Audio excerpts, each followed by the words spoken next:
ഈ കാഴ്ചകൾ ചടയമംഗലത്ത് വെട്ടുവഴിയിൽ ഈ കഴിഞ്ഞ 18-ന് നടന്നതാണ്. ഈ വാർത്ത സംപ്രേഷണം ചെയ്യാത്തതിൽ ചില പ്രേക്ഷകർ സാക്ഷിയെ വിമർശിക്കുകയും ചെയ്തു. ആ വിമർശനം ഞങ്ങൾ ഉൾക്കൊള്ളുന്നു. എന്ത് കാരണം പറഞ്ഞാലും നിയമം കയ്യിലെടുത്ത് പ്രതികരിക്കുന്നതിനോട് സാക്ഷി യോജിക്കുന്നില്ല. അത് നിയമത്തോടുള്ള വെല്ലുവിളിയായി സാക്ഷി കാണുന്നു. അമ്മയെ തല്ലിയാലും രണ്ടു പക്ഷമുള്ള നാടാണല്ലോ. പക്ഷമില്ലാത്തവരുടെ പക്ഷത്തു നിന്ന് സാക്ഷി ഒരു അന്വേഷണം നടത്തി. അടിച്ചവനും അടികൊണ്ടവനും കണ്ടു നിന്നവനും പറയാനുണ്ടാകും പ്രേക്ഷകരോട്. എന്താണ് ഒരു കാരണമായിട്ട് ഇത്രയും ക്രൂരമായിട്ടൊരു മർദ്ദനം നടക്കാനുള്ള ഒരു കാരണമായിട്ട് താങ്കൾക്ക് പറയാൻ ഉള്ള? ഇവിടെ പ്രതിരോധിക്കുന്നുണ്ട്, താങ്കൾ അവരുടെ വീട്ടിൽ കയറി ചീത്ത വിളിച്ചു എന്നൊക്കെയുള്ള ഒരു ആക്ഷേപം വരുന്നുണ്ട്. അപ്പോൾ അതിനെക്കുറിച്ച് താങ്കൾക്ക് എന്താ പറയാനുള്ളത്? അത് എൻക്വയറി ആയിട്ട് ചടയങ്ങൾ പോലീസ് ഒരു അഡീഷണൽ എസ് ഐ ഇവിടെ വന്നിരുന്നു. ഇവിടെ വന്ന് ഞാൻ സുഖമില്ല, ഇവിടെ കിടക്കുകയാണ്, അടി കൊണ്ട് കിടക്കുകയാണ്. അപ്പോഴത്തേക്ക് പുള്ളി പിന്നെ അപ്പുറത്തെ പോലീസ് എസ് ഐ വിജയൻ്റെ വീട്ടിൽ പോയി അവിടുന്ന് ഇവിടെ വന്ന് എന്നെയും കണ്ടിട്ട് അവരൊക്കെ ഈ പറയുന്ന പ്രതിയുടെ വീട്ടിൽ പോയി അവരെ അമ്മയെ അമ്മയെ കണ്ടപ്പോൾ അമ്മയോട് ചോദിച്ച് ഈ പറയുന്ന ആരെങ്കിലും നിങ്ങളെ വന്ന് എന്തെങ്കിലും പറയരുത്. അപ്പോഴത്തേക്ക് ASIയുടെ ജോൺ എന്നാണ് അയാളെ പേര്. അയാളോട് പറഞ്ഞത് പിന്നെ എന്നെ ഒന്നും പറഞ്ഞൊന്നുമില്ല, ബിനു ഇവിടെ ഇല്ലയെന്ന് ചോദിച്ചു എന്നാണ് അവരോട് അവർ പറഞ്ഞത്. ആ സൗത്രി അമ്മ എന്ന് പറയുന്ന അവർ ASIയുടെ പറഞ്ഞത് ബിനു ഇവിടെ ഇല്ലയെന്ന് ചോദിച്ചു. അപ്പോൾ മറ്റേ പറഞ്ഞു ബിനു എന്നെ കാണാൻ വന്നതാണ് എന്ന് പറയുകയും ചെയ്ത്. ആ ബിനു ഇവിടെ ഇല്ല, എവിടെ ഉണ്ടെന്ന് എനിക്കറിയത്തില്ലെന്ന് പറയുന്നത്. അങ്ങനെ തന്നെയാണ് ASIയുടെ ഈ അമ്മ സംസാരിച്ചത്. ഇത് തന്നെയാണ് SIയുടെ മുമ്പിൽ വെച്ച് ASI SIയുടെ ഈ പ്രതിയുടെ മുമ്പിൽ വെച്ചും പറഞ്ഞത്. അപ്പോൾ എന്ത് തന്നെയായാലും ഈ മർദ്ദനത്തിനെ ഒരിക്കലും ആരും ന്യായീകരിക്കുന്നില്ല. നിയമ സംവിധാനമുള്ള നമ്മുടെ രാജ്യത്ത് നിയമം കയ്യിലെടുത്തുകൊണ്ട് ഇത്രയും തരം പ്രവൃത്തികൾ ചെയ്യുന്നത് ആർക്കും നമുക്ക് ന്യായീകരിക്കാൻ പറ്റത്തില്ല. താങ്കൾക്ക് അതിൻ്റെ നിയമ സംവിധാനം താങ്കളുടെ കൂടെ ഉണ്ടാവട്ടെ എന്ന് ആഗ്രഹിക്കുന്നു. കഴിഞ്ഞ 18-ാം തീയതി അമ്മയുടെ മകൻ ഈ വെട്ടൂരിൽ വെച്ചൊരു മർദ്ദനം നടത്തുകയുണ്ടായി. അപ്പോൾ ആ ഒരു മർദ്ദനം എന്ന് പറയുമ്പോഴത്തേക്ക് അത് വളരെ മോശമായിട്ടാണ് പ്രചരിച്ച് കൊണ്ടിരിക്കുന്നത്. ആർക്കും അത് അംഗീകരിക്കാനും പറ്റത്തില്ല. പക്ഷേ അതിന് മുന്നോടിയായിട്ട് ഈ ജയചന്ദ്രൻ നായർ അമ്മയ്ക്കുണ്ടായ ഒരു ദുരനുഭവം എന്താണ്? ജയചന്ദ്രനായിട്ടുള്ള പകയുടെ കാര്യമൊന്ന് അമ്മയ്ക്ക് നിഷ്പക്ഷമായിട്ടൊന്ന് പറയാം. 3-4 തീരെ ഇവര് ഇവിടെ വന്ന് ചീത്ത വിളിച്ചു. ഇവന് അരിഞ്ഞിടണം, കഷ്ണം കണ്ടിരിക്കണം, കൂട്ടാൻ വയ്ക്കണം. ഞാൻ പറഞ്ഞു അവൻ ഇവിടെ ഇല്ല, അവൻ ഇവിടെ എല്ലാം മേലാണ്, നിങ്ങൾ ഇവിടെ വന്ന് കിടന്ന് ചീത്ത വിളിക്കുന്നത്, ഇത് വേറെ കൊച്ചിൻ്റെ പകയാണിത്, നിങ്ങൾ ഇവിടെ വന്ന് കിടന്ന് വഴക്കുണ്ടാക്കല് പിള്ളേരെ, നിങ്ങൾ എല്ലാവരും ഇവിടെ അടുത്തുള്ള പിള്ളേര് എന്നൊക്കെ പറഞ്ഞ് ഞാനങ്ങ് വിട്ടു മോനെ. വിട്ടിട്ട് പിന്നും അവർ വന്ന് വിളിക്കുക ചീത്ത. അപ്പൊ അമ്മയെ ചീത്ത വിളിച്ചെന്നാണ് ഈ പറയുന്നത്. എന്നെ അങ്ങനെ തോന്നെ വിളിച്ചില്ല.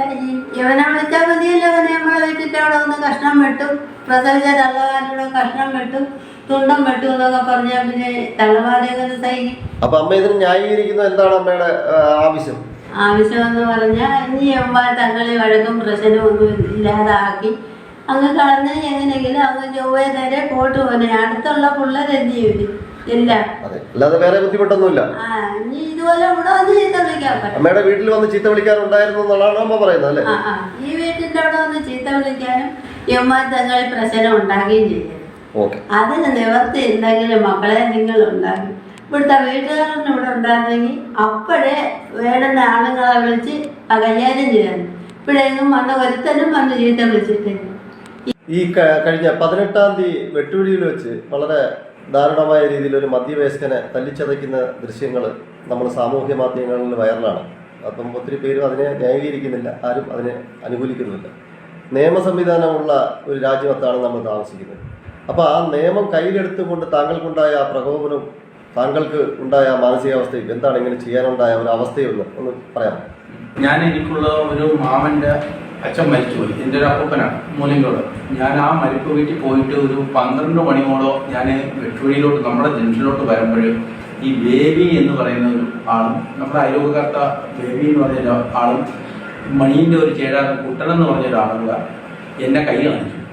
ഞാൻ വിചാരിച്ചു എന്താ വേറെ എന്തെങ്കിലും പറയാനായിരിക്കും. ഞാൻ പറഞ്ഞ പോട്ട് വരാമെന്ന് പറഞ്ഞിട്ട് ഞാൻ അങ്ങോട്ട് മാറുമ്പോൾ കാണാം ഒരു ഭയങ്കരമായ ഒരു പട്ടിയേലും എടുത്തു വെച്ച് ചീത്ത വിളിക്കുകയാണ് ചെയ്തത്. അപ്പം എൻ്റെ ഒരു സ്വഭാവത്തിന് ഞാൻ പെട്ടെന്ന് പ്രതികരിക്കുന്ന ഒരാളായതുകൊണ്ട് ഞാൻ പിന്നെ അവിടെ നിർത്തിയില്ല. കാര്യം ഒരു വിഷയം ഉണ്ടാക്കണ്ടെന്ന് വിചാരിച്ച് ഞാൻ അപ്പുറത്തുകൂടെ കറങ്ങി കലയെ തണ്ടി ഓഫീസിൻ്റെ അവിടെ ആ തരത്തിൽ ചെന്ന് കയറി ഓഫീസിൻ്റെ അവിടെ നിന്ന് നേരെ എനിക്കുള്ള ഞാൻ വെച്ച വീട്ടിലോട്ട് വന്നപ്പോൾ കാണാം അവിടെ ആൾ കൂടി ഇരിക്കും. അപ്പം ഞാൻ ചോദിച്ചു എന്താ കാര്യം എന്ന് പറഞ്ഞപ്പോൾ കുട്ടൻ എന്ന് പറഞ്ഞ ആ പയ്യനും ഈ ബേബിയും കൂടെ വെള്ളം അടിച്ചിട്ട് ഒരു ഭയങ്കരമായ പട്ടികയിൽ എടുത്തുകൊണ്ട് ഈ റോട്ടിൽ കൂടെ അവിടെ വന്ന് ചീത്ത വിളിച്ചു. അപ്പം ഞാൻ അവിടെ ഇല്ലായിരുന്നു. അത് കഴിഞ്ഞ് ഞാനും പിന്നെ പോട്ടെന്ന് വിചാരിച്ചപ്പോഴത്തേനാണ് തിരിച്ച് ഞാൻ എനിക്കുള്ള കുടുംബ വീട്ടിൽ എൻ്റെ അമ്മ മാത്രമേ ഉള്ളൂ. അവിടെ വന്ന് ഞാൻ ചിലപ്പോൾ ഇച്ചിരി ഭക്ഷണം കഴിക്കും, ചിലപ്പോൾ ഇവിടെ കിടന്ന് ഉറങ്ങും. അപ്പോൾ ജോലിക്കൊക്കെ പോയിട്ട് വന്നിട്ട് ഇവിടെ അവിടെ കറണ്ടെടുക്കാത്തതുകൊണ്ട് ഇവിടെ വന്ന് കിടന്ന് ഉറങ്ങാറുണ്ട്. ഇവിടെ വന്നപ്പോൾ അമ്മ നല്ല വിഷമത്തിൽ കരയൊക്കെ ചെയ്യുന്നു. അങ്ങനെ ഞാൻ ചോദിച്ചു എന്താണെന്ന് ചോദിച്ചപ്പോൾ പറഞ്ഞു, ഇത് 2-3 നേരമായി മക്കളെ ഈ വെള്ളം അടിച്ചുകൊണ്ട് മക്കളെ വന്ന് തിരക്കുകയും ചീത്ത വിളിക്കുകയും ചെയ്യുന്നു. നിന്റെ സ്വഭാവത്തിൻ്റെ ഇതുകൊണ്ട് ഞാൻ പറയുന്നില്ല.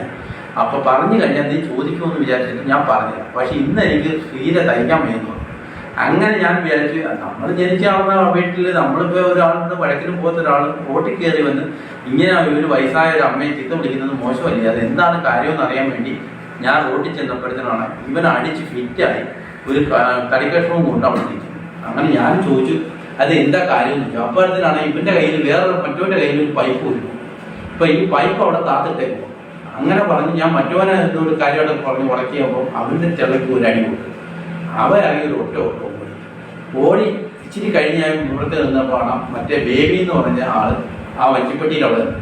അങ്ങനെ ഞാൻ ചോദിച്ചു നീ തന്നെ വീട്ടിൽ ഇറങ്ങി ചീത്ത വിളിച്ച അവ അങ്ങനെയാണ് ഇങ്ങനെയാണ് അങ്ങനെയാണെന്നൊക്കെ പറഞ്ഞു. അപ്പൊ ഇതിന് ഞാനെന്തോ ചെയ്തു പറഞ്ഞ്, എന്നിട്ട് ഞാൻ പറഞ്ഞു എൻ്റെ സ്വഭാവത്തിൻ്റെ ഇതുകൊണ്ട് എനിക്ക് പെട്ടെന്ന് ദേഷ്യം എടുത്തുകൊണ്ട് ഞാൻ പറഞ്ഞു നീ പോടാന്ന് പറഞ്ഞുകൊണ്ട് കൈ പിടിച്ചു വലിച്ചു അങ്ങോട്ട് മാറ്റിയപ്പോഴും എന്നെ ഒരു ചീത്ത. അങ്ങനെ ഞാൻ അവിടെ കിടന്നു. ഞാൻ നോക്കുമ്പോൾ ഇവന്മാരെ ഇരുന്ന കമ്പ് തന്നെയാണ് അവിടെ കിടന്നത്. അതെടുത്തിട്ട് ആ അപ്പോഴത്തെ ദേഷ്യത്തിന് ഒരു 2-3 അടി കൊടുത്തു. അപ്പോൾ അവിടെ അടുത്തുള്ള ഒരു പയ്യ ഇതെടുത്തിട്ട് വീഡിയോ എടുത്ത് ഈ ചാനലിലിട്ടു. ഇതൊന്നും ഞാൻ അറിയുന്നില്ല. ഇച്ചിരി കഴിഞ്ഞപ്പോഴത്തേനാണ് ഞാനും നമ്മളെ ഇതാണ് അവിടെ സംഭവിച്ചത്. നമസ്കാരം. കഴിഞ്ഞ 18-ാം തീയതി വെട്ടുവെടിയിൽ വെച്ച് അതിദാരുണമായി ഒരു മധ്യവയസ്കനെ മർദ്ദിക്കുകയുണ്ടായ ദൃശ്യങ്ങൾ നമ്മൾ സാമൂഹിക മാധ്യമങ്ങളിലൂടെ എല്ലാം കണ്ടതാണ്. അതിൽ ദൃക്സാക്ഷി എന്നുള്ള നിലയ്ക്ക് താങ്കൾക്ക് എന്താണ് പറയാം? അല്ല, അത് തികച്ചും ഒരാളിനെ തല്ലുന്നത് നിർഭാഗ്യകരമാണ്. എന്നാൽ ഏത് പ്രശ്നത്തിനും പിന്നിലൊരു കാരണമുണ്ടാകും. അതുകൂടി മാധ്യമങ്ങൾ അന്വേഷിച്ചാണ് വാർത്ത കൊടുക്കേണ്ടത്. ശരിക്കും അവിടെ ഉണ്ടായ വിഷയം എൻ്റെ അറിവിൽ ഞാൻ അന്വേഷിച്ചിടത്തോളം കുറേ കാര്യങ്ങളുണ്ട്. ഒന്ന്, ഈ തല്ലുകൊണ്ട ബേബി ജയചന്ദ്രൻ എന്ന് പറയുന്ന ബേബിയും വെട്ടുവെടിയിലുള്ള മറ്റൊരു സാമൂഹികനായ കുട്ടനും ചേർന്ന് ഈ ബിനു എന്ന് പറയുന്നവനെ തടഞ്ഞു നിർത്തി തെറി വിളിച്ചു അടിക്കാൻ ചെന്നു എന്നാണ് ഞാൻ അറിഞ്ഞത്. അതിൽ നിന്നും ബിനു പിന്തിരിഞ്ഞു പോവുകയും, എന്നാൽ ഇവർ മദ്യത്തിൻ്റെ ലഹരിയിലായിരിക്കാം, തുടർന്ന് ബിനുവിൻ്റെ വീട്ടിൽ ചെന്ന് ബിനുവിനെ അമ്മയോട് വളരെ മോശമായി സംസാരിക്കുകയും ബിനു വന്നാൽ എപ്പോഴായാലും അവനെ ഞങ്ങൾ എടുക്കുമെന്നും അവനെ തല്ലി പീസാക്കി അവൻ്റെ ഒരു പീസ് ഞങ്ങൾ വറുത്ത് തിന്നും എന്ന് വരെ വളരെ മോശമായ തരത്തിൽ അവിടെ വർത്തമാനം പറഞ്ഞു എന്നാണ് എനിക്കറിയാൻ കഴിഞ്ഞ സംഭവമാണ്. അപ്പോൾ അതിനെ തുടർന്ന് വീണ്ടും ബിനു വീട്ടിൽ വരുമ്പോൾ ബിനുവിൻ്റെ അമ്മ ഈ വിഷയം പറയുകയും ബിനു ഇത് ചോദിക്കാനായി ജംഗ്ഷനിൽ വരികയും ചെയ്തു. ഞാനും അവിടുത്തെ നിലവിലുള്ള പാർട്ടി ബ്രാഞ്ച് സെക്രട്ടറി ബാബു ഞങ്ങളുടെ പാർട്ടി ഓഫീസിൽ സമ്മേളനവുമായി ബന്ധപ്പെട്ട ചില കാര്യങ്ങൾ ആലോചിക്കുന്നതിനും റിപ്പോർട്ടെല്ലാം തയ്യാറാക്കുന്നതിനും വേണ്ടി ഞങ്ങളുടെ പാർട്ടി ഓഫീസിനകത്തിരിക്കുക. ബിനു വരുന്നത് ഞങ്ങൾ കാണുന്നില്ല. ബേബി അവിടെ മദ്യപിച്ച് ബേബിയും കുട്ടനും അവിടെ റോഡിൽ നിൽക്കുന്നു. ഈ കുട്ടനെന്ന് പറയുന്നത് ഞങ്ങളുടെ പാർട്ടി ഓഫീസിൻ്റെ വരാന്തയിൽ കയറി നിൽക്കുകയാണ്, ബേബി പുറത്ത് നിൽക്കുക. അപ്പോൾ ഈ ബിനു വന്ന് എന്തോ ചോദിക്കുകയും പെട്ടെന്ന് ഇദ്ദേഹത്തെ മർദ്ദിക്കുന്നതാണ് കണ്ടത്. അപ്പോൾ തന്നെ ഞങ്ങൾ അകത്തുനിന്ന് ഞാൻ പുറത്തിറങ്ങി വന്ന് എന്തോ അടങ്ങൾ കാണിച്ച് അടി വിടാം എന്തിനാണ്, മര്യാദയ്ക്ക് പിരിഞ്ഞ് പോകണമെന്ന് പറഞ്ഞ് ബിനുവിനോട് പറയും. ബിനു അപ്പോഴേ പോവുകയും ചെയ്യും. അപ്പോൾ അടിയെ ഒന്നും ഞങ്ങൾ ന്യായീകരിക്കുന്നില്ല. ഒരിക്കലും ഒരാളെയും തല്ലുന്നതും നിയമം കയ്യിലെടുക്കുന്നതും ശരിയല്ല. എന്നാൽ അതോടൊപ്പം ഇവിടെ കുറേ നാളുകളായി വെട്ടുവഴിയിൽ ചില പ്രശ്നങ്ങൾ, ചില വിഷയങ്ങൾ, അതിൽ പ്രധാനമായും ഒരു 5 ആളുകളാണ്. ഈ നാട്ടിലെ മുഴുവൻ ആളുകൾ കുഴപ്പക്കാരല്ല, ഒരു 5 ആളുകളെ എടുത്തു പറയേണ്ടതുണ്ട്. ഒന്നൊരു സന്തോഷ്, ഒന്ന് അവൻ്റെ അനുജൻ ഒരു മക്കു, ഒന്നൊരു മണിയൻ, ഒന്ന് അവൻ്റെ ചേടാറൻ കുട്ടൻ, പിന്നെ ഈ ബേബി. എത്രയോ നാളത്തെ വെട്ടുവഴിയിലെ കാര്യങ്ങൾ പരിശോധിച്ചാൽ ഈ 5 ആളുകൾ പങ്കെടുക്കാത്ത, ഈ 5 ആളുകൾ ഇടപെടാത്ത ഒരു വിഷയമാണ്. ഈ കഴിഞ്ഞ അഷ്ടമി രോഹിണി നാളിൽ ഞാനിവിടെ നിൽക്കുമ്പോൾ ഞാൻ കേട്ടത് ഈ ബേബിയും മണിയനും സന്തോഷും ആരെയും അറിയത്തില്ല, പരസ്യമായെങ്കിൽ തെറി വിളിക്കുക. നല്ല മദ്യത്തിലാണ്. ഞാനൊന്നും ചോദിച്ചില്ല. പിറ്റേന്ന് രാവിലെ ഞാനിവരെ കണ്ടിട്ട് ചോദിച്ചു, എന്താണ് ഇങ്ങനെ വിഷയമൊന്നും ഒരാളിൻ്റെ കൂടെ മണിയനൂരിലൂടെ ചോദിക്കും. മണി പറഞ്ഞു, അതെങ്ങനെ പിടുത്തമായിപ്പോയാളിയാ, സംഭവിച്ചു, ഇനി ഉണ്ടാകൂല. അപ്പൊ സ്ഥിരം ഇതാ വിഷയം.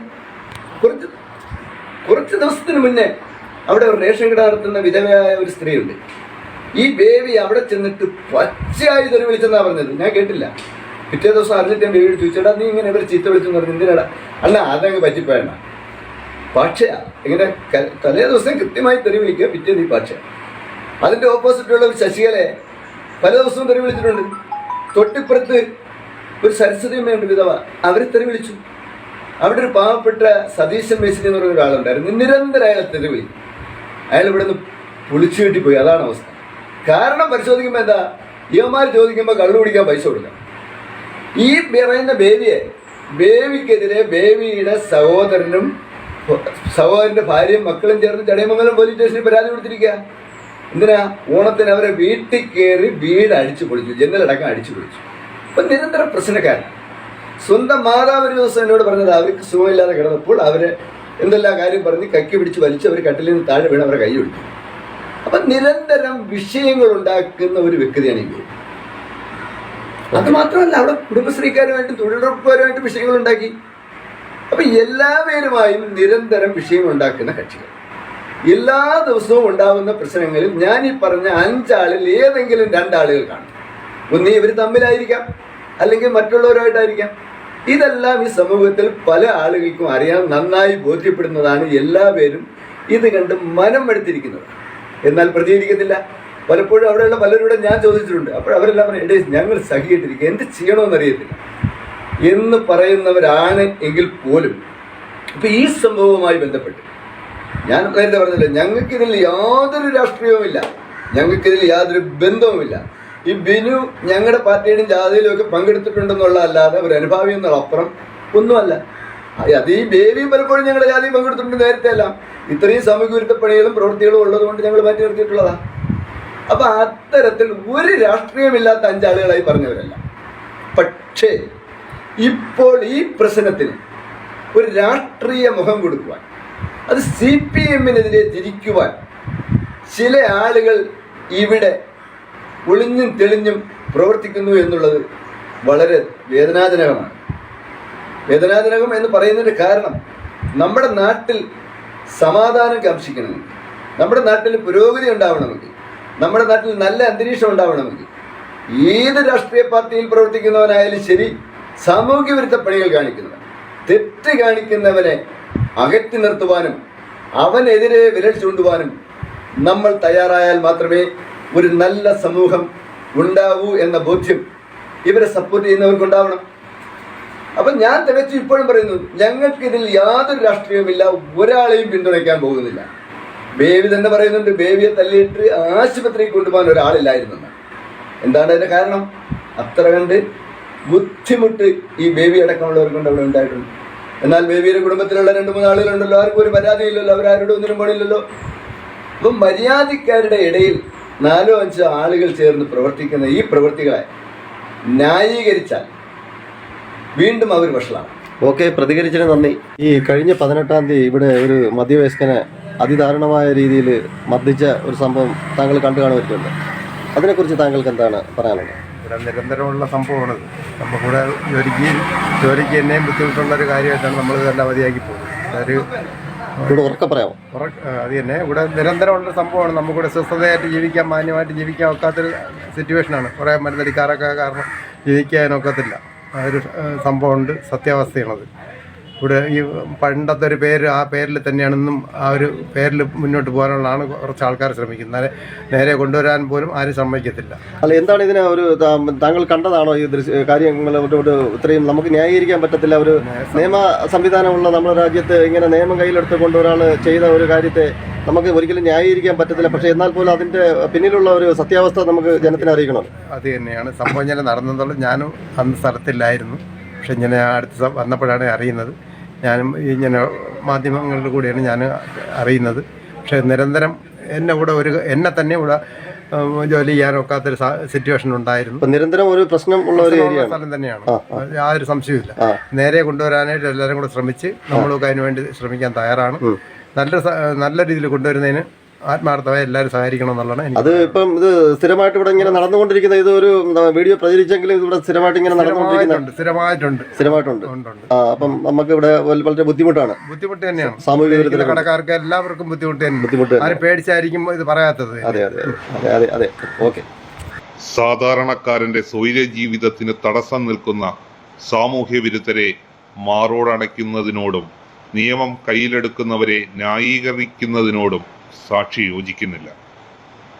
മറിച്ച് നിയമപാലകരുടെ മേൽ സമ്മർദ്ദമേൽപ്പിക്കാതെ അവരെ നിയമം നടത്താൻ അനുവദിക്കുന്നതിനായി ഒറ്റക്കെട്ടായി സമൂഹം നിലനിൽക്കുമ്പോൾ സാക്ഷിയും പക്ഷമില്ലാത്തവരുടെ പക്ഷത്തു നിന്ന് നെഞ്ചുറപ്പോടെ ഉണ്ടാകും.